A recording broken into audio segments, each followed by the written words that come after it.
नमस्कार, पद्मावती रेसिपीमध्ये तुमचं खूप खूप स्वागत आहे। आज बनवणार आहे आपण डिंकाचे लाडू। त्यासाठी लागणारे साहित्य बघूया। 2 किलोचे लाडूचे साहित्य आहे बघा। अक्रोड, बदाम, पिस्ता, काजू, सुंठ, मनुके, एक जायफळ घेतलंय बघा आणि वेलची पूड करून घ्यायची आपल्याला याची। खोबरं घेतलंय बघा किसून अर्धा किलो आपण। खारीक पावडर घेतले बघा अर्धा किलो आपण। पावडर आज रेडीमेड आणली मी। डिंक घेतलाय बघा, पावशेर डिंक घेतलाय मी गावरान। 1 किलो गूळ घेतलाय बघा, सेंद्रिय गूळ। ते पूर्ण बारीक करून घ्यायचा आहे आपल्याला। मी फोडून घेतलंय आता सध्याला। गाईचं तूप घेतलंय साजूक 1 किलो। बघा ड्रायफ्रूटची आपण पावडर करून घेतली आहे। पिस्ता, बदाम, अक्रोड, काजू आणि सुंठ, वेलची आणि जायफळची पूड घेतली आहे। आणि हे डिंक पण आपण बारीक करून घेतलंय बघा असं। चला तर मग सगळं लाडूचं मिश्रण तयार करून घेऊया। कढई ठेवली बघा तापत। त्यामध्ये आता खोबरं टाकूया आपण। खोबरं छान लालसर भाजून घ्यायचं। सगळं खोबरं भाजून झालंय आपलं। छान भाजून घ्यायचं, थोडं लालवट करपू न द्यायचं खोबरं अजिबात। आता हे आपण काढून घेऊया एका भांड्यामध्ये। खारीक थोडीशी गरम करून घ्यायची। जास्त गरम नाही करायची, नंतर चिकट होते ती। थोडंसं गरम करायचे खारीक।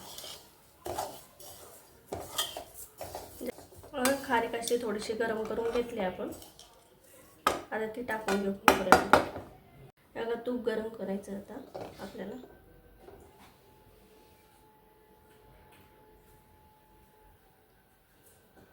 भरपूर तूप घालायचं, छान लागतं बघा लाडूमध्ये। जेवढं तूप असेल तेवढं चव छान येते।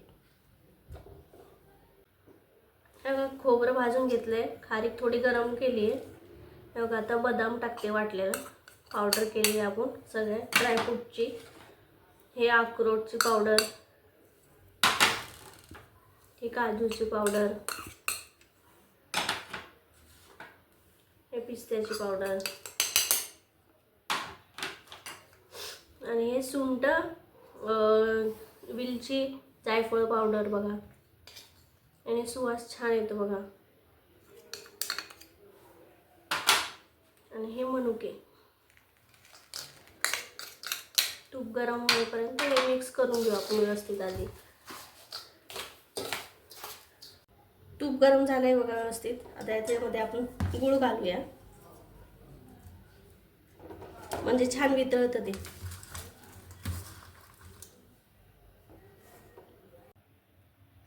खसखस राहिली, खसखस भाजून घेतली आपण। खसखस टाकून घेऊ। छान खरपूस भाजायची मंद आचेवर। खसखसनी वेगळी चव येते। आणि हे डिंक वाटलेला आपला, तो पण टाकून घेऊ। सर्व व्यवस्थित एकत्र करून घेऊ आपण ते। ह्या गूळ तुपामध्ये छान वितळून घेतलाय आपण बघा असा। आता त्या मिश्रणामध्ये टाकून घेऊया आपण। मिश्रणात गूळ आणि तूप टाकून घेऊया आपण। गरम गरम असतानाच टाकून घ्यायचं, म्हणजे व्यवस्थित मिक्स होतं ते। तूप गरम आहे तोपर्यंतच मिक्स करून घ्यायचं व्यवस्थित, कारण की गूळ मग परत घट्ट होतं, सगळीकडे लागत नाही। गरम आहे तोपर्यंतच मिक्स करून घ्यायचं व्यवस्थित। या गरम गरम तूप गूळ मिक्स करून घेतले व्यवस्थित।